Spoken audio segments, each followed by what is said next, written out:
Come to think of it, we give dignity to others depending on multiple factors, like social standing, vulnerability, financial position, appearance, or our relationship with them. Right? Isn't that wrong?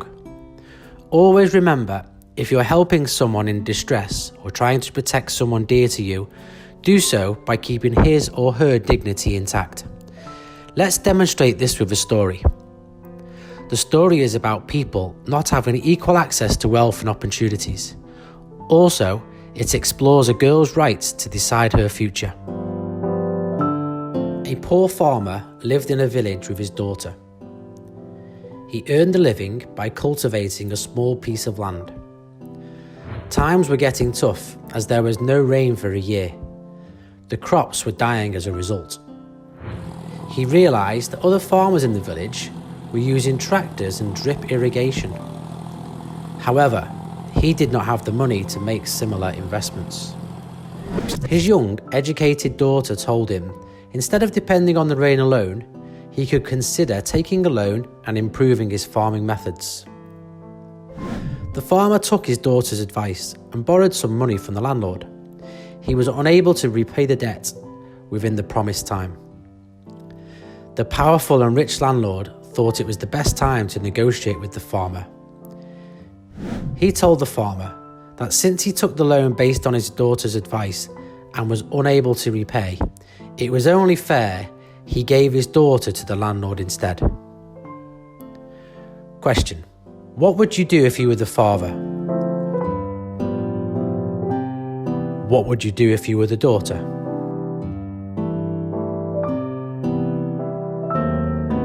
His daughter agreed to the proposal on one condition.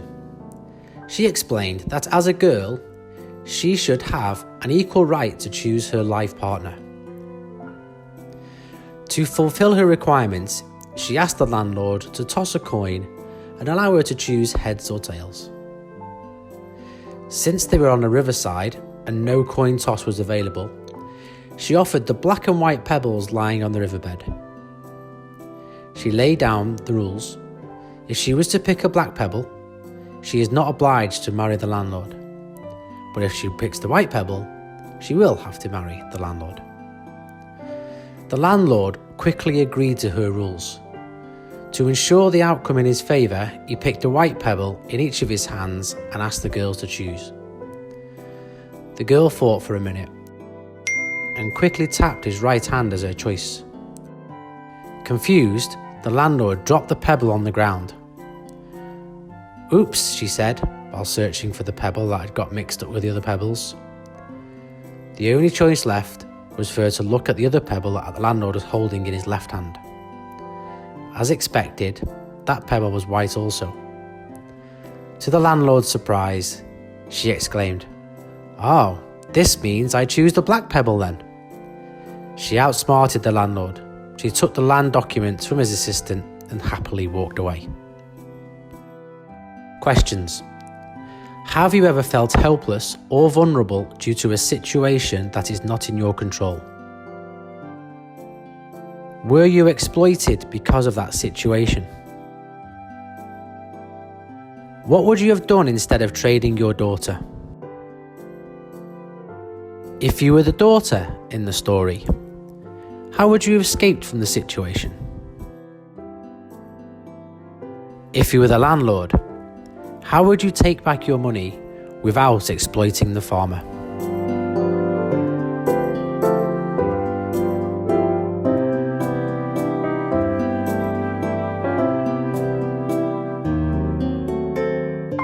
There is only one thing humans don't make any compromise with, and that is dignity.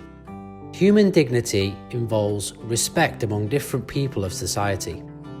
People come from different families, different religions, different backgrounds and races, and when people respect each other's differences and accept them without judging, that is dignity. In this story, you will learn how we can help someone else without taking away their dignity, which is also a form of respect. A rich man hired a young boy from the village to work in his house. He treated the boy as his own son. They ate the same food, and each time he bought clothes for his son, he would buy them for the boy as well. The boy was extremely grateful to the rich man, whom he called master. He wanted to do something to make his master proud. It was an annual festival time in the village, and there was an open competition for young men to join a bullfight. The boy thought this was the best time to show his bravery and make his master proud. He informed his master about the interest in participating in the competition. The winner of the competition will get 1,000 gold coins, and the boy was confident of winning it. On the day of the competition, the master took the boy to the competition venue. All the participants took turns introducing themselves. And when it was the boy's turn, his master stepped in and he introduced the boy to the crowd. He shared the boy's story with everybody. This boy was a poor orphan. I took him in my care. I gave him a home. Today you will see how he has grown to be a confident young man under my guidance, the master said with pride.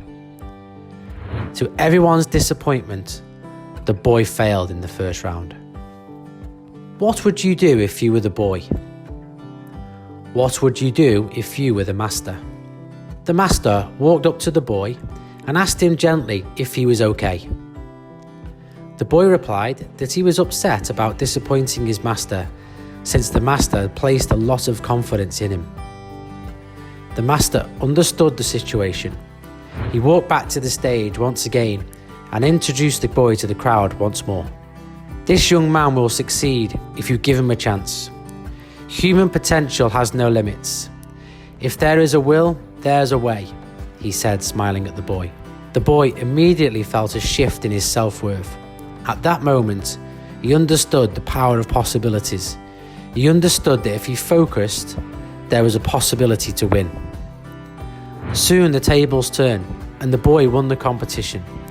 His master realised that the boy's value was far greater than the 1,000 gold coins he had won. Questions. If someone helps you, how will you show that person that you value their help?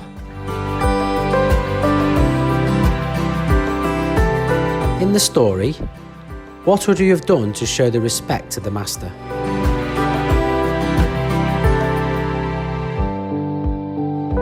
If you were the master, would you allow the boy to take part in the bullfight? What would be your reaction when the boy lost in the first round? How would you have encouraged the boy to win the competition?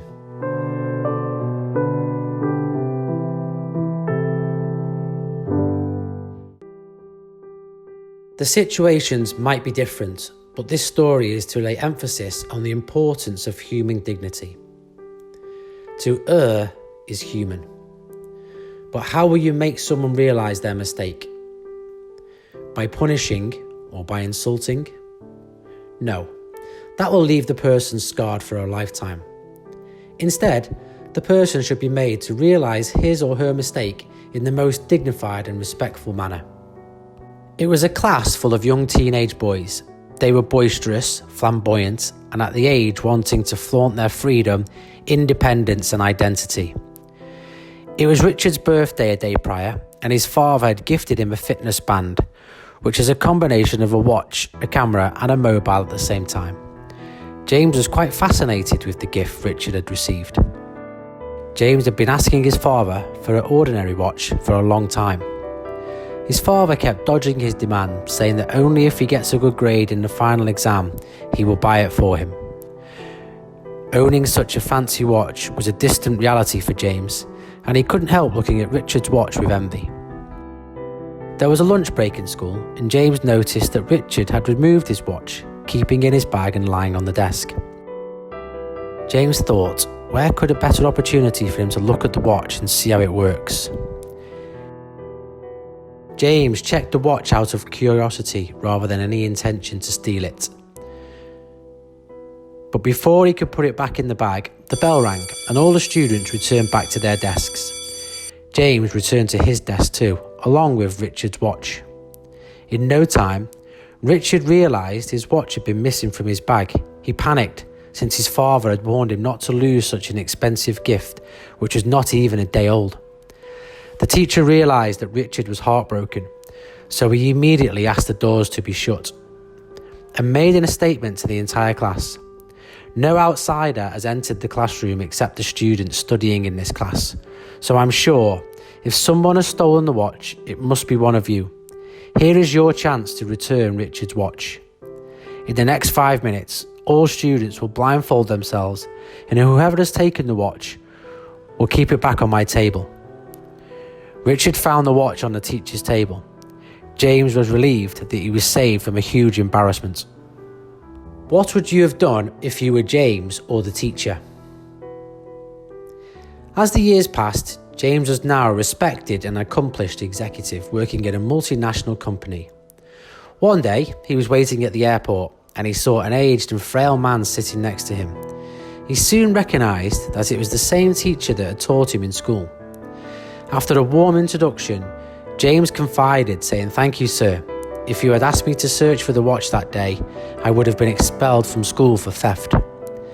The teacher took some time to recall and comprehend the incident and responded quietly, "If you had not mentioned it, I would never have known who it was, because I too was blindfolded that day." Questions. Is punishment the only way to correct a mistake? If it was a mistake that was unintentional, should the punishment be still the same? If you were punished, what will you experience? 1. Regret. 2. Shame. 3. Embarrassment. Or 4. Anger. Instead of punishing, if you were forgiven for a mistake, how will you feel?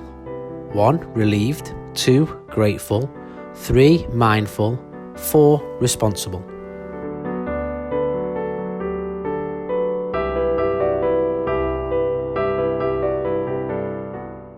Looks can be deceiving. Through this story, you'll realise that we should respect an individual for who he or she is and not for how they present themselves. There was a professor who was a renowned mathematician, and he commanded a lot of respect in his community. He had done a lot of research, published many papers, and contributed to the cause of education with his immense knowledge of wealth. In appreciation of his service, the government decided to honour him with a prestigious award. When the local village headman got to know about this, he wanted to facilitate the professor by hosting a dinner in his honour. Some of the most influential people were invited to the dinner, since it was a high-profile event. Invites were sent in advance to all the guests, along with the dress code. The day of the dinner came, and people started arriving. They were dressed as instructed on the invitation.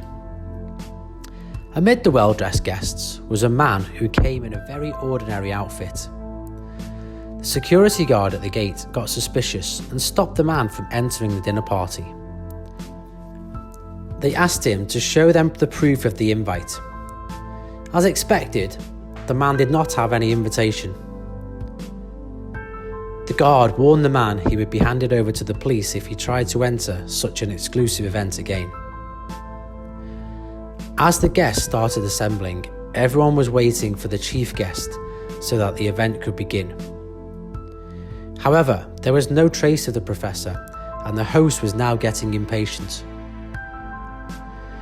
As he was trying to contact the professor, the security guard came and handed a small parcel to the host. The parcel had the name of the professor on the top of it. Since the security man knew well the event was in the professor's honour, he thought the parcel would be important. As the crowd anxiously looked on, the parcel was opened, and from it came out a coat, a pair of trousers, and a note from the professor. The note read, "I had come for the gathering a while ago, but I was stopped and sent back from the gate because I was not in a business suit. I am therefore sending you a business suit to receive the honour on my behalf." Questions. Do you think we respect people more for how they appear rather than who they are?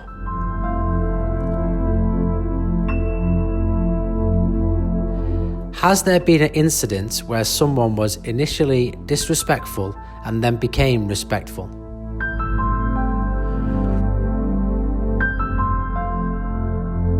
What was the action, behaviour, or situation that triggered that change?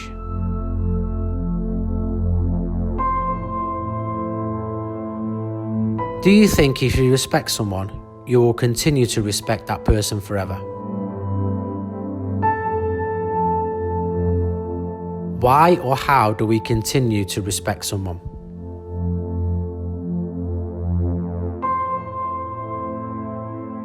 Competition. Select one story from the above and tell us how you will change the outcome of the story.